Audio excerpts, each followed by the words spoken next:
여러분 혹시 무죄 추정의 원칙에 대해서 알고 계시나요? 이건요, 기소된 피고인, 조사를 받고 있는 피의자도 법원으로부터 유죄 판결을 받을 때까지는 누구든지 그를 범죄자로 단정해서는 안 된다는 것을 말해요. 이게 바로 무죄 추정의 원칙이에요. 헌법에도요, 형사 피고인은 유죄 판결이 확정될 때까지는 무죄로 추정한다 라고 규정되어 있습니다. 누가 봐도 범인임이 명백한 사람이 더 이상 정확한 범죄 사실을 증명할 수 없는 상황. 예를 들어 피의자로 간주되는 사람에 대한 조사가 더 이상 불가능한 경우. 그 중에 뭐가 있을까요?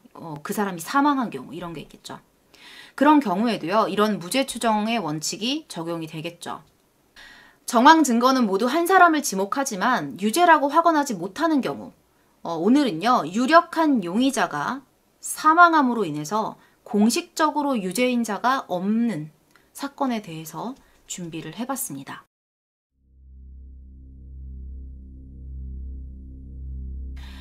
(2008년 2월 26일) 남성 김 씨는요, 며칠째 연락이 되지 않는 여동생이 걱정돼서 마포구 창천동에 있는 여동생의 집을 찾아가요. 지구대 경찰들과 함께 아파트 문을 억지로 열었어요. 처음에 문을 두드렸는데 이제 사람이 없고 연락도 안 되니까 지구대 경찰을 부른 거예요. 문을 억지로 이제 따고 들어가서 확인을 했는데 거실 형광등이 조금 깨져 있는 거, 그게 좀 이상하긴 했지만 컴퓨터가 켜져 있었대요. 그래서 별 의심 없이 이제 집을 대충 이렇게 둘러봤어요. 이렇게 대충 봤어요. 그리고 집으로 돌아가요. 별일 없겠구나. 근데요, 한 5일 뒤에요. 3월 3일 정도에 조카들이 이제 개학 날짜가 되어 가는데 연락이 되질 않는 거예요. 계속. 그래서 이 남성 김 씨가 여동생이 운영하고 있는 식당을 찾아갑니다. 그리고 그곳에서 종업원들에게 뜻밖의 말을 듣게 됩니다. 사장님이 2월 18일에 퇴근하시면서, 그러니까 0시에 퇴근을 했대요. 2월 18일 밤 12시. 그러니까 쉽게 말하면 2월 17일 밤 12시 넘어서 이제 퇴근을 하면서 직원들한테 사나흘 내가 여행을 좀 갔다 올 테니까 가게 좀 잘 부탁해. 이러고 갔다는 거예요. 그리고 지금까지 사장님이 출근을 안 하고 있다는 거예요. 이런 말을 했대요. 그러니까 이 오빠가, 이 김 씨가 뭔가 이상하다, 뭔가 잘못되고 있다라는 걸 직감한 거예요. 그래서 그날 바로 경찰서에다가 자신의 여동생이랑 그 3명의 조카가 있었대요. 여자 조카들이 있었는데 이 4모녀를 실종 신고를 하게 됩니다. 경찰에. 수사에 착수한 경찰은요, 실종 여성 김 씨의 집에서 혈흔을 발견해요. 처음에 지구대 대원들하고 갔을 때는 이 발견을 못했었나 봐요. 집안에서 무슨 일이 발생했을 가능성을 염두하고 김 씨가 퇴근할 시간대 전후로 해서요, 아파트의 CCTV 화면을 분석을 했습니다. 근데 되게 의심스러워 보이는 한 남자를 발견해요. 검은색 옷에 모자를 눌러쓰고 있는 한 남성을 발견하게 된 거죠. 사진 보이시죠? 이게요, 당시 발견된 CCTV예요. 실종 여성 김 씨의 가족이 실종되었다고 추정되는 날 아파트 1층에서 큰 검정색 가방 여러 개를 계속 왔다 갔다 하면서 실어 나르는 장면입니다. 그리고 이 3번째 사진을 보시면요, 이불을 이렇게 끼고 있는 게 보이시죠? 경찰은 김 씨의 주변 인물을 조사했어요. 그리고 그 과정에서 그녀가 남성 이 씨와 상당히 가까운 사이라는 정보를 입수하게 되었습니다. 이 씨와 김 씨는요, 재혼설이 나올 정도로 상당히 가까운 사이였다고 합니다. 이 김 씨의 큰딸도요, 주변인들에게 이 씨는 엄마하고 재혼할 사람이야, 이런 식으로 말을 하기도 했고요. 또한 이들이 실종된 것으로 추정되는 18일 오후, 2월 18일 오후에 이 첫째 딸이 친구들한테 우리 엄마 결혼한 아저씨하고 여행 가기로 했어, 이런 말도 했었다고 해요. 경찰은 김 씨의 주변인들과 이 씨의 주변인들에게 실종되었을 것으로 추정되는 그 날 있죠? 그날 찍힌 CCTV 화면을 보여줘요. 그리고 그들로부터 이런 말을 들어요. 이 남자의 걸음걸이와 뒷모습, 체격이 남성 이 씨랑 되게 비슷한데? 이런 말을 듣게 되는 거예요. 그래서 확인을 합니다. 경찰은 이 남성 이 씨를 유력한 용의자일 것으로 보고요. 그를 찾는 것에 수사력을 모으기 시작했습니다. 남성 이 씨는 사실 우리가 많이 들어봤을 만한 전 야구 선수로 활약했던 유명한 사람이었어요. 제가 실명을 밝히지 않고요. 얼굴 사진을 직접적으로 공개하지 않는 이유는요. 제가 이따가 말씀을 드리도록 할게요. 이 네 모녀가 실종된 당일에요. 아파트 엘리베이터에서 대형 여행용 가방을 운반하고 있던 40대 남성을 목격했던 주민이 있었어요. 확인 결과 그 남성이 전직 유명 야구선수 이모 씨와 인상차기가 동일했고 얼굴이 정말 닮았었대요. 자, 이런 어떤 목격자들의 그런 신고를 토대로 해서 3월 7일에요. 이 씨에 대해서 출국 금지 조치를 내립니다. 그리고 그 다음 날인 3월 8일에는요. 언론에다가 유명 야구선수가 네 모녀 실종 사건과의 연관성을 보도해요. 근데 이게요. 3월 8일에 나중에 알고 보니까 3월 8일에 언론에 이 연관성이 보도가 됐잖아요. 근데 이게 언론이 먼저 터뜨린 거야. 그러니까 언론이 이 씨가 범인이라는 거를 먼저 눈치를 채고서 경찰에서 그랬대. 우리가 이제 조만간 발표를 할 거니까 그 다음날 좀 방송을 해라 그랬는데 이 언론에서 주목을 받고 싶었겠지. 그래서 자기들이 먼저 터뜨린 거야. 이게 되게 큰 실수였어요. 나중에 말씀을 드릴게요. 이 하나의 행동 때문에 이 사건이 미궁에 빠졌다고 볼 수도 있어요. 어쨌든 3월 8일에 이 야구선수가 네 모녀의 실종 사건과 연관성이 있다라는 내용으로 방송이 보도가 되고요. 3월 10일에요. 경찰이 이 씨를 유력한 용의자로 보고 수사를 공개 수사로 전환을 합니다. 공개 수사로 전환을 했고 CCTV도 발견이 됐고 유력한 용의자까지 특정이 된 상태였어요. 생각보다 상당히 순조롭게 진행될 것으로 예상되었던 실종 사건. 하지만 뜻밖의 상황이 닥치면서 어려움을 겪게 되었습니다.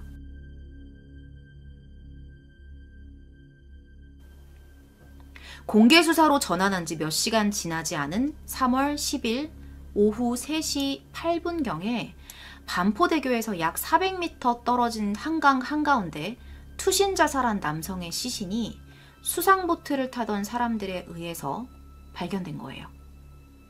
지문 감식 결과 시신은 바로 이 씨였습니다. 투신 자살로 추정되며 사인은 익사였어요. 몸에 별다른 외상이 없었고요. 사체의 경직도를 미뤄봤을 때 이 씨의 사망 시각이 10일 새벽 3시, 그렇게 오래되지 않았대요. 물고기들에 의해서 훼손된 것도 거의 없었고요.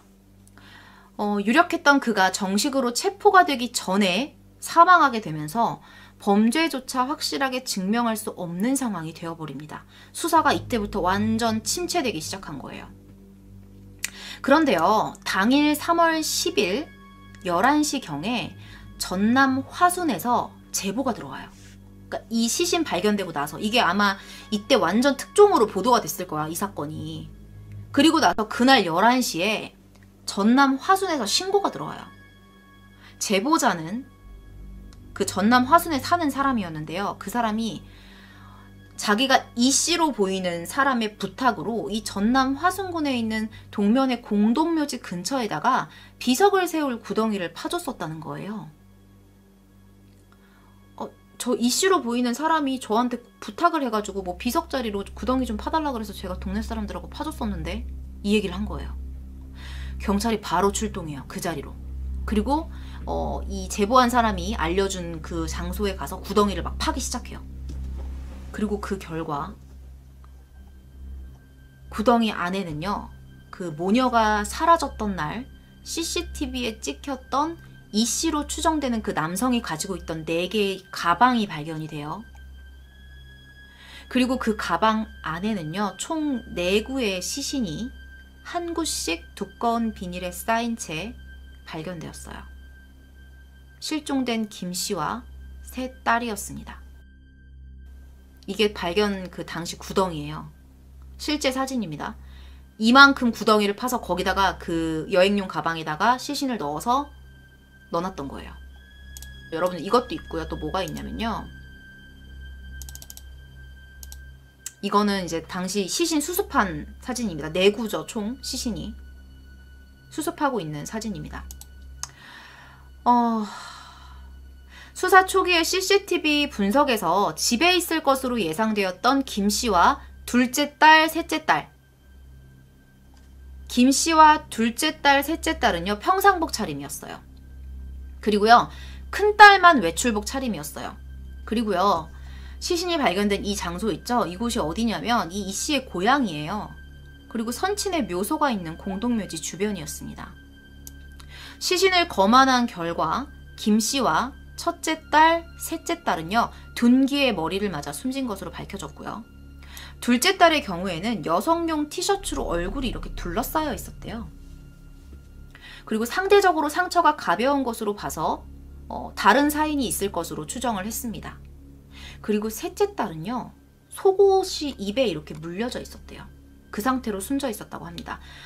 죽고 나서 넣은 건지 아니면은 그걸 넣어서 어떻게 질식을 시킨 건지, 나중에는 이제 경부 압박에 의한 질식사였다고 얘기를 하기도 했는데, 내 모녀의 안타까운 사망 소식에 조문객의 발걸음이 끊이지 않았어요. 그런데 이 씨의 빈소, 자살한 이 씨의 빈소에는요, 조문객이 한 사람도 오지 않았다고 합니다.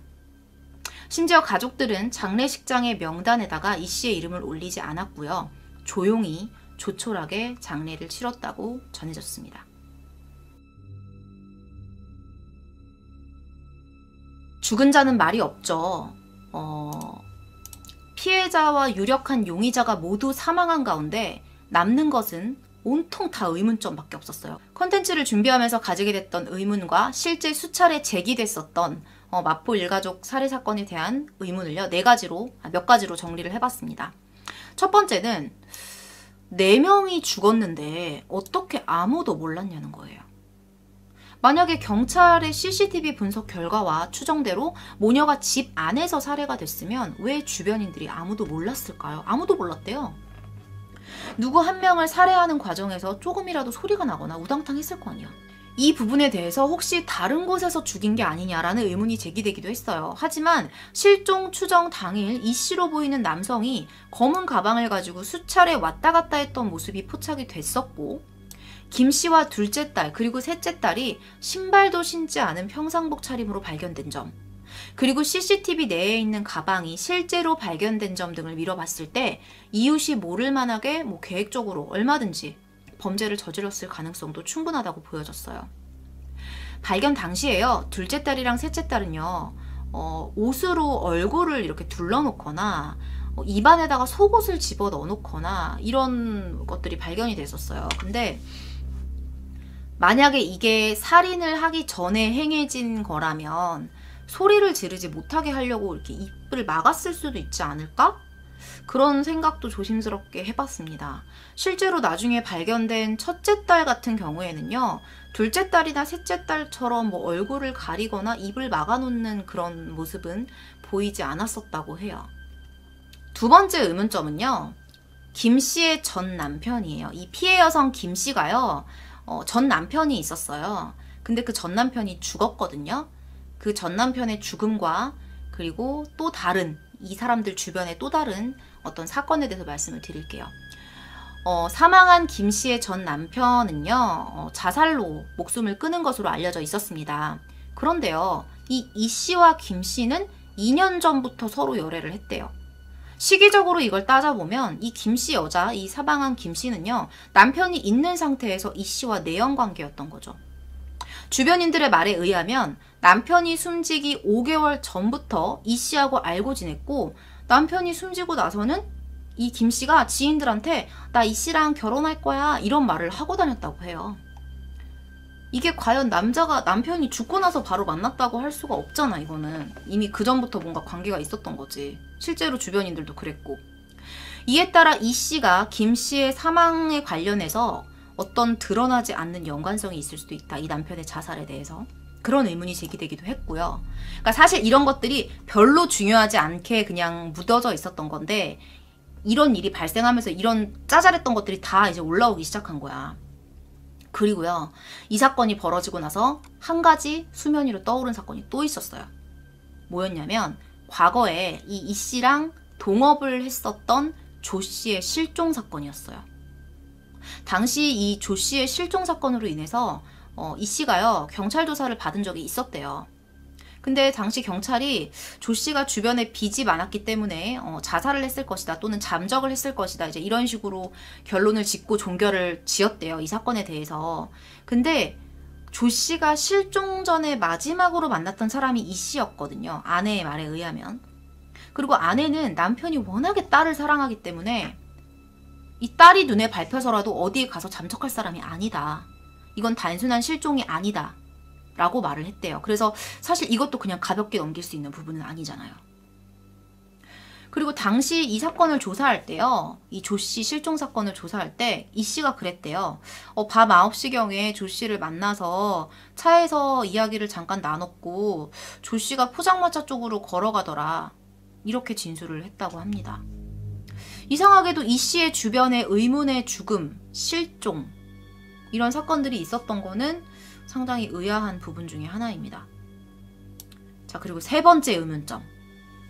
이 네 모녀가요, 살해됐을 것으로 추정되는 날이 있었잖아요. 그 날로부터 이틀 뒤인 2월 20일에 발견된 정황에서 시작합니다.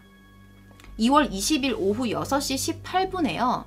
김 씨가 살고 있는 아파트에 누군가 그녀의 차를 주차해놓고 나간 거예요. 그러니까 18일에 그 캐리어를 왔다 갔다 했던 모습이 포착이 됐고, 이틀 뒤 저녁에 그 김 씨가 사는 아파트에 그녀의 차를 누가 주차해놓고 나갔어요. 근데 문제는 그 차에서 내린 사람이 남자였어. 김 씨가 아니야. 차 주인이 아니었던 거야. 근데 문제가 뭐냐면 그때 그 차를 갖다 놓고 차에서 내린 사람이 이 씨가 아닐 거라는 가능성이 제기된 거예요. 너무 달랐다는 거지. 체격도 달랐고 이거는 동일인이라고 보기 어려웠다는 거예요. 그래서 이것 때문에 공범이 있는 게 아니냐, 이런 의문이 제기되기도 했었어요. 근데 뭐 이게 공범일 수도 있는 거고, 또 한 가지 생각해봤던 게, 완전 범죄를 노려서 어떤 수사에 혼선을 주기 위해서 예를 들면 뭐 누구를 돈 주고 사서 차 좀 갖다 놔주세요, 이렇게 했을 수도 있는 거죠. 누구를 매수를 해서. 그럴 가능성도 뭐 있을 수 있다고 봐요. 무조건 공범이 있다기보다는. 물론 공범의 가능성도 있지만. 자, 그리고 네 번째, 살해 동기가 뭐냐. 근데 경찰은 처음에 이런 말을 했어요. 살해 동기는 100% 돈이다. 왜냐면 그 경찰에 따르면요, 이 씨가 김 씨 일가족을 살해했던 가장 큰 이유를 왜 돈이라고 봤냐면, 실종되기 사흘 전에, 그러니까 김 씨가 실종되기 사흘 전에 전세금으로 마련했던 1억 7천만 원의 정기예금을 해지하고요, 그걸 다 현금으로 뽑았었대요. 그래서 여기저기 통장에 뭐 3천만 원 이런 식으로 이렇게 다 예치를 했었는데, 그리고 나중에 밝혀진 바에 의하면 그 1억 7천만 원을 이 씨한테 좀 빌려줬었대요. 어떤 이유로 빌려줬을 거고, 이게 경찰의 말입니다. 빌려줬을 거고, 이후에 전세 잔금을 치러야 되기 때문에 다시 그 돈을 달라고 했을 거라는 거죠.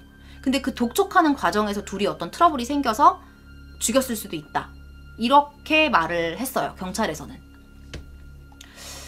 게다가 네 모녀가 실종된 이후에 이 씨가 그동안 자신이 빚을 졌던 여성, 그리고 또 다른 내연녀인 차 씨에게 총 1억 원의 돈을 갚았던 것이 밝혀진 것으로 봐도 이거 설득력 있는 해석이기는 해요. 그리고 김 씨 남편이요, 사망한 뒤에 예전에 그 김 씨 전 남편 있잖아요. 그 남편이 죽고 나서 이제 그 집 전세금을 뺐었대요. 뺐는데 그 전세금에서도 일부 빌려줬었던 일이 있더라고요. 빌려 썼나봐, 종종 이 씨가. 근데 이게 이렇게 단순하게 보면 돈 때문이라고 볼 수도 있어. 근데 그게 문제라는 거야. 그러니까 당시에 이 씨 빚이 얼마였냐면, 난 몇십억인 줄 알았거든? 빚이 270억이었대요.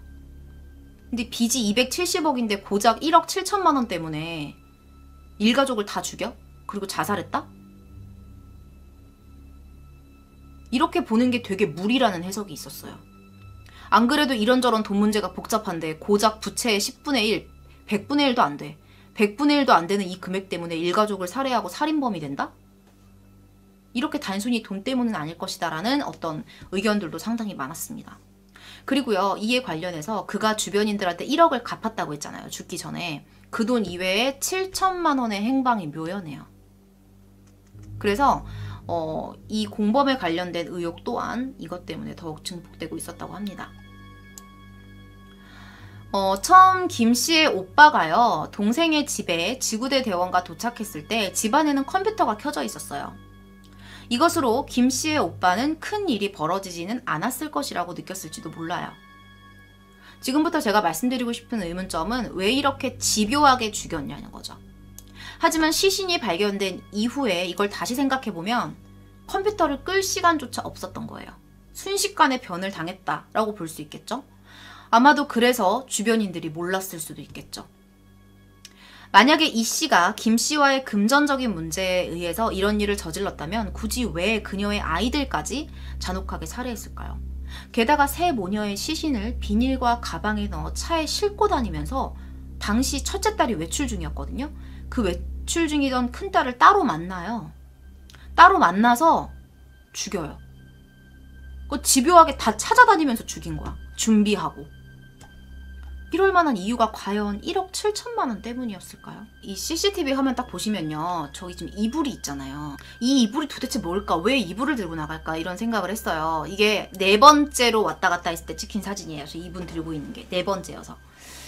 이거는요. 현장에서 발견된 정황하고 연관이 있는 거였어요. 경찰이 당시에 범행 현장을 조사를 하고 있는데 방 안에 그 침대에 시트 커버가 벗겨져 있는 거예요. 근데 이상하게 매트리스 위에 잉크 자국이 막 묻어 있는 거야. 잉크가. 근데 그 잉크 색깔이 군청색이었대요. 근데 이게 어떤 식으로 묻어 있었냐면은 딱 그 흔적이 약간 큰 봉 있잖아요. 그 봉에다가 잉크를 묻혀가지고 이렇게 묻혀놓은 것처럼 그런 식의 흔적이었대요. 잉크가. 경찰이 이걸 보고서 이게 뭔가 은폐하기 위한 게 아닐까라는 생각이 들어서 그 잉크가 묻어있던 부분의 주변을 특수약품으로 처리를 해봤대요. 그랬더니 혈액 반응이 나왔다고 합니다. 이것은 피해자를 살해하는 과정에서 침대 시트 커버에 묻은 피가 매트리스까지 스미자 이를 감추려고 시트 커버를 걷어내고 매트리스의 핏자국 위에다가 잉크를 뿌린 것으로 볼 수 있었죠. 그리고 경찰은 CCTV 사진에 보이는 흰 이불, 요 보이시죠? 요 이불이 바로 당시에 없어졌던 침대 시트일 가능성이 아주 높다고 판단했습니다. 자, 그 다음 의문입니다. 의문의 여인이 있죠. 이 사람이 누구냐면 또 다른 내연녀예요. 이 씨가요. 내연녀가 또 있었어요. 혹시 그녀가 알고 있지 않을까에 대한 의문인데요.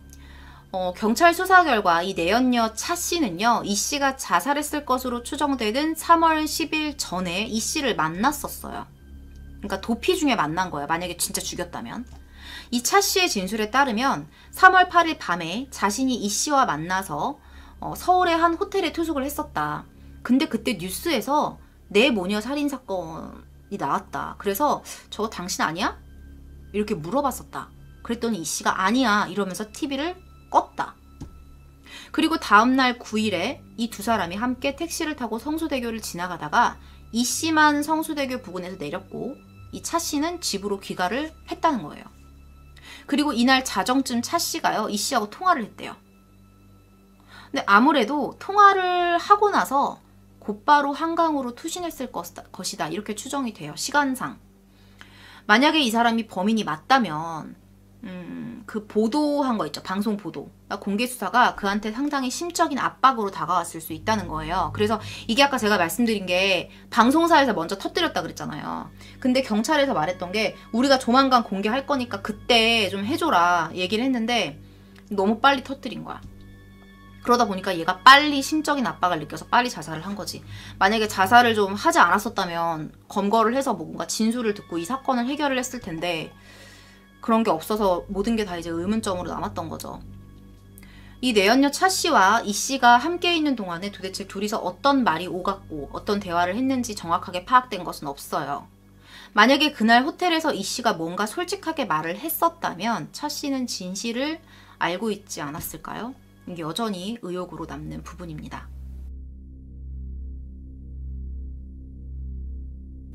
발견된 이 씨의 시신을 병원으로 이송하던 한 요원은요. 3월 10일 밤 취재진 앞에서 이런 말을 합니다. 이 씨의 시신은 뭔가 한이 맺힌 듯 주먹을 불끈 쥐고 있었고 얼굴 표정은 쳐다보기에 무서울 정도였다. 그렇게 무서운 시신은 처음 봤다. 보통 익사한 경우와 달리 저렇게 경직된 시신은 지금껏 본 적이 없었다. 평소에 야구를 좋아해서 이송하는 도중에 혹시 이 씨가 아닐까? 라는 생각을 했지만 확신을 못했다. 마지막 순간에 이 씨는 어떤 생각을 했을까요? 아들을 잘 부탁한다면서 자신의 형에게 남긴 유서처럼 남겨진 사람들에 대한 걱정을 했을까요? 제가 유력한 용의자인 이 씨의 얼굴과 이름을 밝히지 않은 거는요, 여전히 해결되지 않은 많은 의문들이 있기 때문이에요. 의문과 동시에 유력한 증거 자료들도 있지만 오프닝 때 말씀드린 바대로 그가 죽게 되면서 모든 수사가 그 자리에서 진전되지 못하고 멈췄어요. 따라서 이제는 강력하게 죄인으로 보이지만 그에게 공식적으로 유죄다 이렇게 말을 할 수는 없게 된 거예요. 그래서 방송상에 공공연하게 언급하고 보여드리지 않았어요. 너무 갑작스럽게 비극적으로 세상을 떠난 내 모녀의 사건이 안타까웠어요. 그리고 유력한 용의자마저 떠나버렸기 때문에 의문점만 가득 남겨버린 이 사건 자체에도 아쉬운 마음이 들었습니다. 하지만 진실은 그대로 진실이에요. 우리가 몰라도 누군가는 다 알고 있을 겁니다. 이번 사건은 2008년 2월 18일경 발생한 마포 내 모녀 실종 살인사건이었습니다.